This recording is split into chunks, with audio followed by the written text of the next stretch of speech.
शुरू कर चुके हैं अपना पसंदीदा न्यूज बुलेटिन देश प्रदेश बुलेटिन के अगले आधे घंटे में हम आपको दिखाएंगे देश और प्रदेश की वो तमाम बड़ी और जरूरी खबरें जो आज दिन भर सुर्खियों में रही। सबसे पहले बात सीएम योगी की अगुवाई में हुई कैबिनेट बैठक की, जिसमें 24 प्रस्तावों पर मुहर लगी है। कैबिनेट बैठक में पास हुए प्रस्ताव के तहत अब 60 साल से ज्यादा उम्र की महिलाएं यूपी परिवहन निगम की बसों में मुफ्त यात्रा कर सकेंगी। देखिए रिपोर्ट। मुख्यमंत्री योगी आदित्यनाथ की अध्यक्षता में मंगलवार को लखनऊ में कैबिनेट की बैठक हुई। बैठक में कुल 27 प्रस्ताव पेश किए गए, जिसमें से 3 स्थगित हो गए। कैबिनेट ने कुल 24 महत्वपूर्ण प्रस्तावों को मंजूरी दी है। कैबिनेट के फैसलों में योगी सरकार ने महिलाओं को सबसे बड़ा तोहफा दिया है, जिसके तहत अब प्रदेश की 60 साल से ज्यादा की उम्र की महिलाएं उत्तर प्रदेश परिवहन निगम की बसों में मुफ्त सफर कर सकेंगी। मुख्यमंत्री योगी आदित्यनाथ की अध्यक्षता में हुई कैबिनेट बैठक में 24 प्रस्तावों को मंजूरी मिली है। बैठक में 60 साल से ज्यादा उम्र की महिलाओं के लिए बड़ा फैसला हुआ है। अब ऐसी महिलाएं उत्तर प्रदेश परिवहन निगम की बसों में मुफ्त यात्रा कर सकेंगी। साथ ही 250 इलेक्ट्रिक बसों 42 सीटर और 52 सीटर को 425 की लागत से खरीद के प्रस्ताव को मंजूरी मिली है।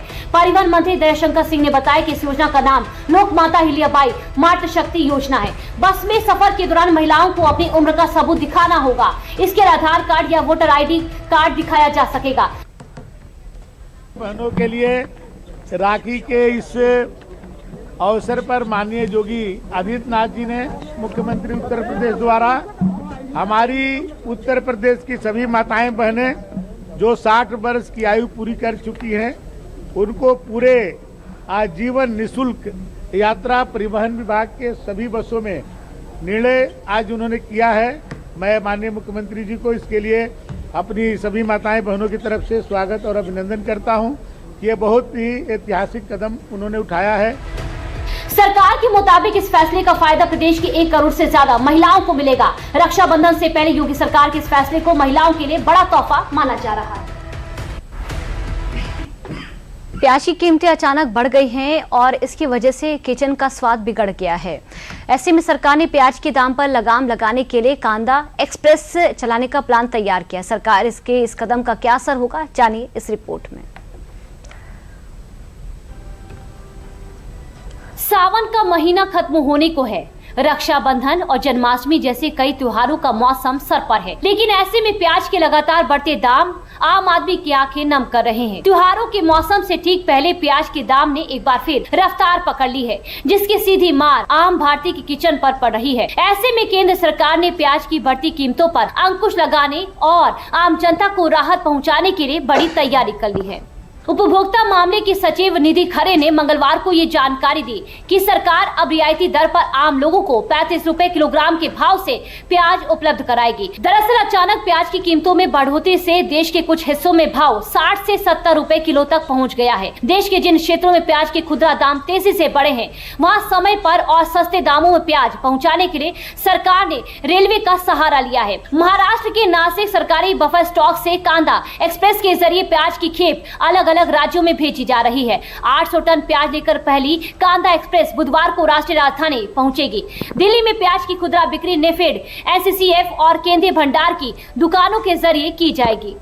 कंज्यूमर अफेयर्स सेक्रेटरी निधि खरे ने बताया कि शुरुआत में प्याज की सप्लाई 5 बड़े कंज्यूमर सेंटर्स जैसे कि चेन्नई, मदुरै, दिल्ली, एर्नाकुलम और गुवाहाटी में की जाएगी। बाद में बाजार की जरूरतों के आधार पर और जगहों को भी इसमें शामिल किया जाएगा। आइए अब उपभोक्ता मामलों के मंत्रालयों की डेटा के जरिए समझते हैं कि प्याज की कीमतों में किस कदर बढ़ोतरी दर्ज हुई है। उपभोक्ता मामलों के मंत्रालय के डेटा से पता चलता है कि 24 अगस्त को प्याज की ऑल इंडिया औसत रिटेल कीमत सालाना आधार पर 59% बढ़कर 43.53 प्रति किलो हो गई है, जबकि एक साल पहले ये 27.37 रुपए प्रति किलोग्राम थी। इसी तरह औसत थोक कीमत 68% बढ़कर 35.58 रुपए प्रति किलोग्राम हो गई है, जो एक साल पहले 21.23 रुपए प्रति किलोग्राम थी। सरकार के मुताबिक हर साल अगस्त सितंबर के आसपास प्याज की कीमतों में जो उतार चढ़ाव देखने को मिलता है, उसके पीछे त्योहारों के दौरान बढ़ी मांग, मौसम, मंडियों में आवक और सप्लाई चेन बड़ा रीजन होता है। ऐसे में सरकार कीमतों को काबू में रखने के लिए बफर स्टॉक से प्याज निकालकर मंडियों और बड़े शहरों में बेचती है।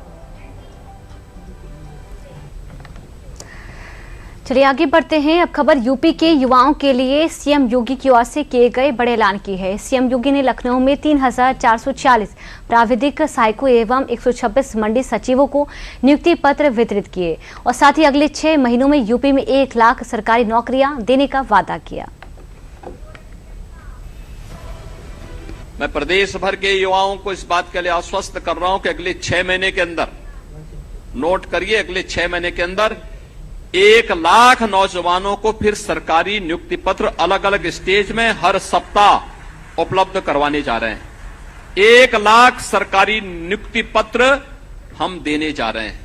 त्योहारों के रौनक के बीच सीएम योगी ने यूपी के युवाओं के जीवन में इस ऐलान से मिठास ला दी है। सीएम योगी का ये बयान इस बात की गवाही है कि अगले 6 महीनों में यूपी के भीतर सरकारी नौकरियों की बहार आने जा रही है। मंगलवार को राजधानी लखनऊ में सीएम योगी ने 3,446 टेक्निकल असिस्टेंट और 126 मंडी सचिवों को ज्वाइनिंग लेटर देने के साथ ही अगले 6 महीनों में 1 लाख सरकारी नौकरियां देने की पूरी प्लानिंग भी बता दी है।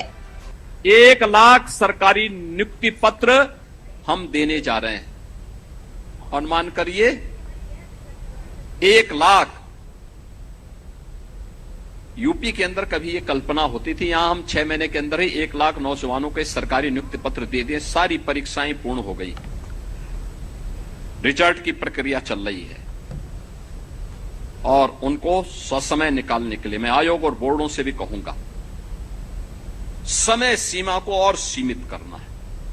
एक नौजवान को भटकने की नौबत नहीं आनी चाहिए। सीएम योगी ने एक और इस मंच से यूपी के युवाओं को 1 लाख सरकारी नौकरियां देने का वादा किया, तो वहीं दूसरी ओर 2017 से पहले की सरकारों को निशाने पर रखते हुए उस वक्त की भर्ती परीक्षाओं की व्यवस्था को कटघरे में खड़ा किया।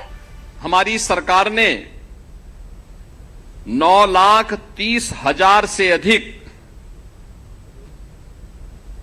उत्तर प्रदेश के युवाओं को सरकारी नौकरी उपलब्ध करवाने में सफलता प्राप्त की है और एक भी नियुक्ति पर कोई प्रश्न नहीं खड़ा कर सकता। 17 के पहले की परिपाटी थी कि नियुक्ति का विज्ञापन निकलता था, चाचा भतीजे की जोड़ी और महाभारत का पूरा खानदान फिर वसूली के लिए प्रदेश भर में निकल पड़ता था। नौजवान भटकता रहता था, परिणाम नहीं आता था और अंततः माननीय न्यायालय को कोर्ट में स्टे लगाना पड़ता था। सीएम योगी ने भले ही अपने बयान में किसी का नाम नहीं लिया, लेकिन जिन शब्दों का प्रयोग किया उससे ये साफ जाहिर हो गया है कि उनका निशाना सीधे तौर पर सपा पर ही था। सीएम योगी ने इस मंच से विपक्ष को ये चैलेंज भी दिया कि डबल इंजन सरकार में हुई एक भी नियुक्ति पर कोई सवाल नहीं खड़े कर सकता। अब बात चीनी के दामों में हुई बढ़ोतरी की। मंगलवार को सीएम योगी ने कहा कि यूपी में चीनी की कोई कमी नहीं है और साथ ही केंद्र सरकार चीनी के बढ़ते दामों पर लगाम लगाने के लिए लगातार कदम उठा रही है। पूरी खबर देखिए इस रिपोर्ट में। चीनी की क्राइसिस की चर्चा की चल रही है, लेकिन यूपी में चीनी की कमी नहीं। यूपी की 1 महीने की कुल खपत है 4 लाख टन चीनी। कुल 4 लाख टन 1 महीने की खपत है। हमारे पास मौजूद है 28 लाख टन। मुख्यमंत्री योगी आदित्यनाथ का ये बयान ऐसे वक्त पर सामने आया है जब देश भर में चीनी के दाम में बड़ा उछाल देखने को मिल रहा है। देश के अलग अलग राज्यों में चीनी को लेकर संकट खड़ा होने का दावा हो रहा है। लगातार बढ़ते चीनी के दामों ने लोगों की चिंता को बढ़ा दिया है। ऐसे में सीएम योगी ने यूपी की जनता को राहत भरा संदेश दिया है। मुख्यमंत्री योगी आदित्यनाथ ने यूपी में चीनी के स्टॉक का पूरा ब्यौरा देते हुए क्लियर मैसेज दिया है कि यूपी के पास 1-2 नहीं बल्कि 7 महीनों की चीनी की खपत पूरी करने की व्यवस्था है। 7 महीने की चीनी हमारे पास मौजूद है और हम 15 अक्टूबर से फिर चीनी मिल चालू करेंगे तो 90 लाख टन यानी 900 लाख कुंटल चीनी का फिर से प्रोडक्शन अपनी चीनी मिलों के माध्यम से कर देंगे। यूपी की 25 करोड़ जनता का ही नहीं, भारत की 140 करोड़ जनता का पेट भरने की सामर्थ्य यूपी रखता है। दरअसल इन दिनों देश भर में चीनी की कीमतों में लगातार उछाल जारी है, जिससे निपटने के लिए केंद्र सरकार चीनी की उपलब्धता बढ़ाने और कीमतों के दबाव को कम करने के लिए लगातार बड़े कदम भी उठा रही है, जिसके तहत कच्ची चीनी के आयात पर नियमों में बड़ा बदलाव किया गया है। TRQ यानी कि टैरिफ रेट कोटा के तहत आयात की गई कच्ची चीनी को तय तारीख तक बेचने की जगह अब हर खेप के लिए अलग अलग समय सीमा होगी। अब आयातक को बिल ऑफ एंट्री दाखिल करने की तारीख से 2 महीने के अंदर कच्ची चीनी रिफाइंड करके सफेद चीनी के रूप में घरेलू बाजार में बेचनी होगी। पहले इसकी 31 अक्टूबर साल 2026 की एक तय अंतिम तारीख थी। आयात की गई चीनी लंबे समय तक मिलों या गोदामों में डंप न रहकर जब तुरंत रिफाइंड होकर बाजार में पहुंचेंगी तो इससे आम उपभोक्ताओं को बड़ी कीमतों से काफी हद तक राहत मिल सकेगी। हालांकि यहाँ गौर करने वाली बात ये भी है कि देश में चीनी के दाम भले बढ़े हैं, लेकिन इसकी किल्लत नहीं है। ये बात खुद चीनी मिलों के संगठन इस्मा के अध्यक्ष ने कही है। India does not have a sugar shortage. Our production and stock position remains fundamentally comfortable. Indian sugar mill association यानी कि इस्मा का साफ तौर पर ये कहना है कि देश में चीनी की कोई कमी नहीं है और सरकार की ओर से उठाए जा रहे कदमों के चलते अगले 7 से 10 दिनों में बाजार में चीनी के दामों में कमी देखने को मिल सकती है। देश विदेश में अगली खबर बांदा से है, जहां प्रदेश के जल शक्ति राज्य मंत्री रामकेश निषाद ने अधीनस्थ कृषि सेवा की अंतर्गत चयनित 43 परीक्षार्थियों को नियुक्ति पत्र सौंपे। नवनियुक्त परीक्षार्थियों ने पारदर्शी चयन प्रक्रिया के लिए सीएम योगी का आभार जताया है। देखिए रिपोर्ट। बांदा के स्थानीय कलेक्ट्रेट सभागार में मंगलवार को नियुक्ति पत्र वितरण समारोह का आयोजन किया गया। ये कार्यक्रम उत्तर प्रदेश अधीनस्थ सेवा चयन आयोग द्वारा जारी किए गए परिणाम के बाद आयोजित किए गए। कार्यक्रम में जिले के चयनित प्राविधिक सहायकों को प्रदेश के जल शक्ति राज्य मंत्री रामकेश निषाद ने नियुक्ति पत्र वितरित किए। बांदा में अधीनस्थ कृषि सेवा के अंतर्गत 43 परीक्षार्थियों का चयन हुआ है। समारोह में मौजूद नवनियुक्त प्राविधिक सहायकों को संबोधित करते हुए प्रदेश के जल शक्ति राज्य मंत्री रामकेश निषाद ने सभी चयनित अभ्यर्थियों को बधाई दी। उत्तर प्रदेश अधीनस्थ सेवा चयन आयोग द्वारा निष्पक्ष एवं पारदर्शी चयन प्रक्रिया से पूरे प्रदेश में प्राविधिक सहायक ग्रुप सी के लिए जो परीक्षार्थी उत्तीर्ण हुए थे उनको आज माननीय मुख्यमंत्री जी द्वारा मुख्यालय में और जनपद बांदा में सभी अधिकारियों की उपस्थिति में नियुक्ति पत्र वितरण का कार्यक्रम संपन्न हुआ है, जिसमें आज जनपद बांदा में 43 प्राविधिक सहायक ग्रुप सी के बच्चों को नियुक्ति प्रमाण पत्र दिया गया है। वहीं नवनियुक्त परीक्षार्थियों में खुशी जाहिर करते हुए पारदर्शी चयन प्रक्रिया के लिए मुख्यमंत्री योगी आदित्यनाथ का आभार जताया है। और मुझे आज तकनीकी सहायक ग्रुप सी के पदों के लिए ये नियुक्ति पत्र मिला है और ये पत्र मुझे माननीय हमारे जो मंत्री जी हैं रामकेश निषाद जी उन्होंने दिया है और मुख्यमंत्री जी भी हमारे साथ लाइन पर बने थे। आज मुझे नियुक्ति पत्र मिला है एग्रीकल्चर टेक्निकल असिस्टेंट पोस्ट में माननीय मंत्री जी के द्वारा माननीय योगी जी और मुख्यमंत्री जी के निर्देशन में प्राप्त हुआ है और आज हमें ये प्राप्त करके अत्यंत गौरव महसूस हो रहा है। कार्यक्रम के दौरान लखनऊ में आयोजित मुख्यमंत्री योगी आदित्यनाथ के कार्यक्रम का सजीव प्रसारण भी दिखाया गया। इस अवसर पर जल शक्ति राज्य मंत्री रामकेश निषाद ने कहा कि उत्तर प्रदेश अधीनस्थ सेवा चयन आयोग की निष्पक्ष एवं पारदर्शी चयन प्रक्रिया के तहत प्राविधिक सहायक ग्रुप सी पद के लिए चयनित अभ्यर्थियों को अधिकारियों की मौजूदगी में नियुक्ति पत्र वितरित किए गए। उन्होंने कहा कि सीएम योगी के नेतृत्व में पूरे प्रदेश में भर्ती प्रक्रिया पूरी पारदर्शिता और निष्पक्षता के साथ संचालित हो रही है। चयनित अभ्यर्थियों को लगातार नियुक्ति पत्र प्रदान किए जा रहे हैं। एयर इंडिया की फुकेट दिल्ली फ्लाइट में हुई घटना के बाद सरकार पायलटों की डॉप टेस्टिंग के नियम सख्त करने की तैयारी में है। केंद्रीय नागरिक उड्डयन मंत्री राममोहन नायडू ने मंगलवार को ये बड़ी जानकारी दी है।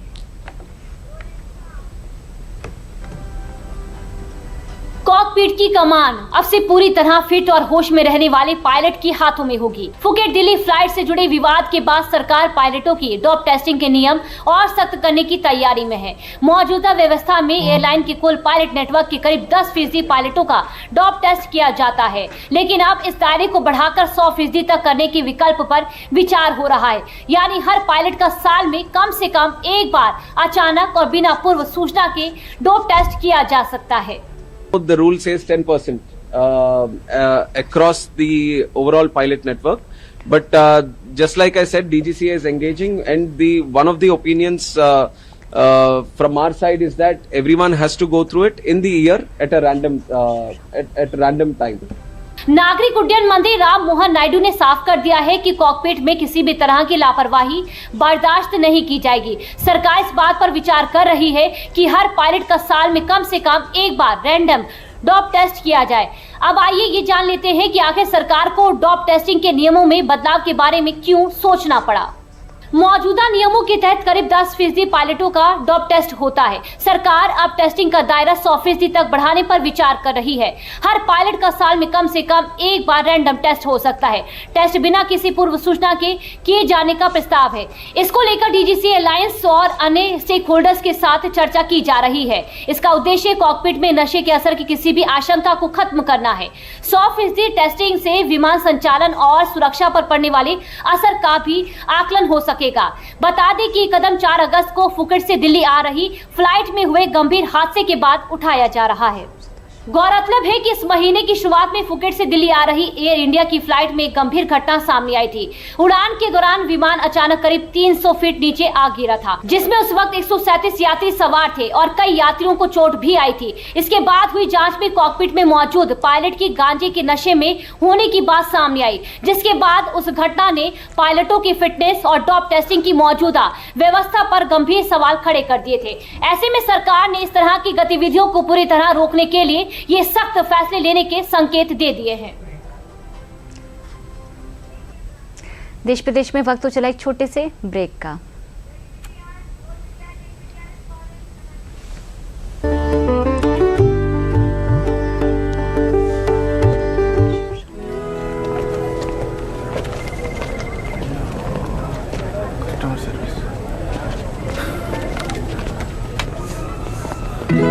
मैडम, ये केवाईसी अपडेट के लिए मुझे बार बार मैसेज क्यों आ रहा है? क्योंकि बैंकिंग सेवाओं के लिए निर्धारित समय पर केवाईसी अपडेट करवाना चाहिए। होगा कैसे? बैठिए, समझाती हूँ। अगर आपके पहचान या पते में कोई बदलाव नहीं है तो अपने बैंक या एटीएम या बिजनेस करेस्पॉन्डेंट यानी बीसी के पास जाएं। या बैंक में रजिस्टर्ड ईमेल या मोबाइल नंबर या मोबाइल बैंकिंग ऐप या पत्र द्वारा उसका डिक्लेरेशन दें। और अगर कोई बदलाव है तो ऐसे में पहचान और पते का नवीनतम प्रमाण दिखाएं। अपना खाता सक्रिय रखकर बैंकिंग सेवाओं का लाभ उठाएं। बस।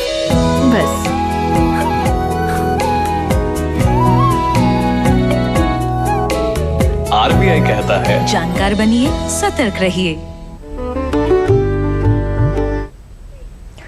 ब्रेक के बाद एक बार फिर आप सभी का स्वागत है। भारत की डिजिटल अर्थव्यवस्था और भुगतान व्यवस्था में बड़ा बदलाव लाने वाले यूनिफाइड पेमेंट्स इंटरफेस यानी कि यूपीआई ने अपने 10 साल पूरे कर लिए। इस मौके पर प्रधानमंत्री मोदी ने सोशल मीडिया प्लेटफॉर्म एक्स पर पोस्ट शेयर करते हुए देशवासियों से यूपीआई से जुड़े अपने यादगार अनुभव साझा करने की अपील की है। देखिए रिपोर्ट। और ये आज मैं यूपीआई के विषय में बता रहा हूं क्योंकि 10 वर्ष पहले जब मोदी जी ने इसी यूपीआई के विषय में बताया था तो कांग्रेस ने मखौल उड़ाया था। मैं आज उस मुखौटे को, उस मखौल को उतार रहा हूं कि देख कहां हम पहुंचे। क्यूआर कोड प्लीज आज करोड़ों भारतीयों की रोजमर्रा की बातचीत का हिस्सा बन गया है। छोटे से ठेले वाले से लेकर बड़े बड़े मॉल और शोरूम तक आज हर जगह सिर्फ एक ही आवाज सुनाई देती है, क्यूआर कोड स्कैन करिए और कुछ ही सेकंड में भुगतान पूरा हो जाता है। भारत की डिजिटल अर्थव्यवस्था और भुगतान व्यवस्था में बड़ा बदलाव लाने वाले यूनिफाइड पेमेंट्स इंटरफेस यानी यूपीआई ने अपने शानदार 10 साल पूरे कर लिए हैं। इस मौके पर प्रधानमंत्री नरेंद्र मोदी ने सोशल मीडिया प्लेटफॉर्म एक्स पर एक पोस्ट शेयर किया है। पीएम मोदी ने देशवासियों से यूपीआई से जुड़े अपने यादगार अनुभव साझा करने की अपील की है। उन्होंने लोगों से ये भी बताने को कहा है कि यूपीआई ने किस तरह उनके रोजमर्रा के जीवन को आसान बनाया है। वित्त मंत्रालय के मुताबिक यूपीआई पर वार्षिक लेन देन की संख्या बीते एक दशक में करीब 13,000 गुना बढ़ी है। वित्त वर्ष 2025-26 में यूपीआई के जरिए 24,162 करोड़ लेन देन हुए, जबकि वित्त वर्ष 2016-17 में ये संख्या 1.78 करोड़ थी। यूपीआई लेन देन का कुल मूल्य भी इस दौरान तेजी से बढ़ा है। वित्त वर्ष 2025-26 में ये बढ़कर 314 लाख करोड़ रुपए हो गया। जबकि वित्त वर्ष 2016-17 में कुल लेन देन मूल्य 0.07 लाख करोड़ रुपए था। ये एक दशक में करीब 4000 गुना की वृद्धि को दर्शाता है। घर घर में अपनी पहचान बनाने के बाद अब यूपीआई वैश्विक मंच पर भी अपनी मजबूत उपस्थिति दर्ज करा रहा है। मौजूदा समय में भारत का यूपीआई दुनिया के कुल 11 देशों में ऑपरेशनल है। भूटान, नेपाल, सिंगापुर, यूएई और फ्रांस में इसका इस्तेमाल किया जा रहा है। इसके अलावा Sri Lanka, Mauritius, Qatar, Cambodia, Greece और मालदीव्स में भी यूपीआई ऑपरेशनल है। सरकार के मुताबिक ग्रीस और मालदीव्स यूपीआई को अपनाने वाले सबसे नए देशों की सूची में शामिल हैं।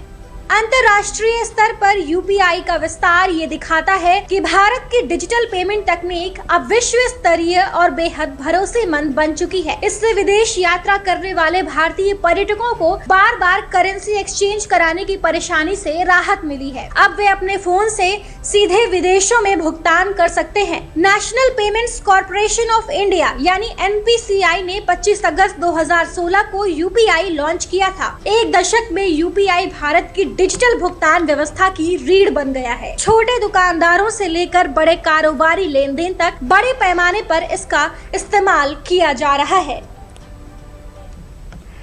इलाहाबाद हाईकोर्ट ने नाबालिग मुस्लिम छात्रा की उस याचिका को खारिज कर दिया है जिसमें उसने तय स्कूल यूनिफॉर्म के साथ सिर पर स्कार्फ यानी कि हिजाब पहनने की अनुमति मांगी थी। क्या है पूरा मामला, देखिए इस रिपोर्ट में। इलाहाबाद हाईकोर्ट ने स्कूल की यूनिफॉर्म और हिजाब को लेकर एक अहम फैसला सुनाया है। कोर्ट ने नाबालिग मुस्लिम छात्र की उस याचिका को खारिज कर दिया है जिसमें उसने तय स्कूल यूनिफॉर्म के साथ सिर पर स्कार्फ यानी कि हिजाब पहनने की अनुमति मांगी थी। कोर्ट ने साफ कहा है कि स्कूल का ड्रेस कोड सभी छात्र छात्राओं पर समान रूप से लागू होता है और निर्धारित यूनिफॉर्म के साथ अतिरिक्त दुपट्टा, स्कार्फ या हिजाब पहनने की मांग को अधिकार के तौर पर नहीं किया जा सकता है। जस्टिस जे मुनीर और जस्टिस इंद्रजीत शुक्ला की बेंच ने यह फैसला सुनाया है। आखिर पूरा मामला क्या है, आइए जानते हैं। प्रयागराज के टैगोर पब्लिक स्कूल की नाबालिग छात्रा ने याचिका दायर की थी। छात्रा ने स्कूल यूनिफॉर्म के साथ हेड स्कार्फ पहनने की अनुमति मांगी थी। छात्रा ने कहा कि कक्षा 6 से ही स्कार्फ पहनकर पढ़ती आई है। स्कूल ने कभी आपत्ति नहीं की। अब कक्षा 11 में दाखिले के वक्त स्कूल प्रशासन ने स्कार्फ पहनने पर आपत्ति की और दाखिले से इनकार कर दिया। छात्रा ने जिलाधिकारी से शिकायत की जिस पर DIOS ने रिपोर्ट मांगी। स्कूल प्रिंसिपल ने साफ कर दिया है कि सभी छात्रों के लिए एक ड्रेस कोड लागू है। अलग से छूट देने में व्यवस्था प्रभावित नहीं होगी। मां के जरिए छात्रा ने इलाहाबाद हाईकोर्ट में याचिका दायर की जिस पर हाईकोर्ट ने फैसला दिया। वहीं यूपी सरकार में मंत्री OP राजभर ने इलाहाबाद हाईकोर्ट के इस फैसले का स्वागत किया है। देश संविधान से चल रहा है। संविधान के दायरे में जो हाईकोर्ट का फैसला है वो सही फैसला है, क्योंकि एक ही विद्यालय में अलग अलग धर्मों के अलग अलग ड्रेस पहन करके लोग आए तो एक रूपता खत्म हो जाएगी। वहाँ लोग शिक्षा के लिए आते हैं, न कि धर्म और मजहब के लिए आते हैं। तो एक रूपता, जिस विद्यालय का जो ड्रेस है उस विद्यालय के सभी बच्चों को एक साथ एक ड्रेस में विद्यालय में आने के लिए जो हाईकोर्ट का फैसला है वो स्वागत है। फैसला सुनाते हुए हाईकोर्ट ने स्कूल में अनुशासन, समानता और धर्मनिरपेक्ष माहौल बनाए रखने के महत्व पर भी जोर दिया। हाईकोर्ट ने स्पष्ट किया है कि शैक्षणिक संस्थानों में अनुशासन या एकरूपता बनाए रखने के लिए यूनिफॉर्म कोड का पालन जरूरी है। यदि किसी स्कूल की ड्रेस नीति सभी छात्रों के लिए समान है और किसी के साथ भेदभाव नहीं करती तो व्यक्तिगत पसंद के आधार पर इसमें बदलाव की मांग नहीं की जा सकती है। कोर्ट ने कहा कि स्कूल अपनी पहचान और अनुशासन बनाए रखने के लिए नियम लागू कर सकता है और पूर्व की ढील के आधार पर छात्र हमेशा के लिए नियम बदलने की मांग नहीं कर सकते। भारत को रक्षा क्षेत्र में आत्मनिर्भर बनाने की दिशा में केंद्र सरकार ने बड़ा फैसला लिया है। रक्षा मंत्री राजनाथ सिंह ने DRDO की घातक मिसाइल तकनीकों को भारतीय निजी रक्षा कंपनियों को भी देने की मंजूरी दी। तो चलिए अब आगे बढ़ते हैं। मुख्य निर्वाचन आयुक्त ज्ञानेश कुमार ने मंगलवार को अपने लखनऊ दौरे के दूसरे दिन लखनऊ के इंदिरा गांधी प्रतिष्ठान में आयोजित कार्यक्रम में BLO के साथ संवाद किया। देखिए रिपोर्ट। मुख्य निर्वाचन आयुक्त ज्ञानेश कुमार के 2 दिवसीय लखनऊ दौरे का दूसरा दिन और इस दिन फोकस रहा चुनावी व्यवस्था की सबसे जमीनी कड़ी यानी बूथ लेवल अधिकारियों पर। लखनऊ के इंदिरा गांधी प्रतिष्ठान में आयोजित संवाद कार्यक्रम में प्रदेश के अलग अलग हिस्सों से आए 500 से अधिक BLO और 30 BLO पर्यवेक्षकों ने हिस्सा लिया। संवाद में मुख्य निर्वाचन आयुक्त ने BLO को दुनिया के सबसे बड़े लोकतंत्र का मूलभूत स्तंभ करार दिया। बूथ लेवल ऑफिसर्स भारत के लोकतंत्र की आधारशिला। कार्यक्रम के दौरान मुख्य निर्वाचन आयुक्त ने BLO की जिम्मेदारियों का जिक्र करते हुए कहा कि मतदाता सूची से अनुपस्थित, स्थानांतरित, मृत और अपात्र मतदाताओं को हटाना तथा 18 साल की आयु पूरी कर चुके हर पात्र नागरिक का नाम जोड़ना उनकी प्राथमिकता है। हर बूथ लेवल ऑफिसर अपनी पारदर्शिता और कर्मठता के लिए न केवल अपने बूथ के मतदाताओं के बीच में जाना जाता है बल्कि पूरे भारत में और पूरे विश्व में जाना और माना।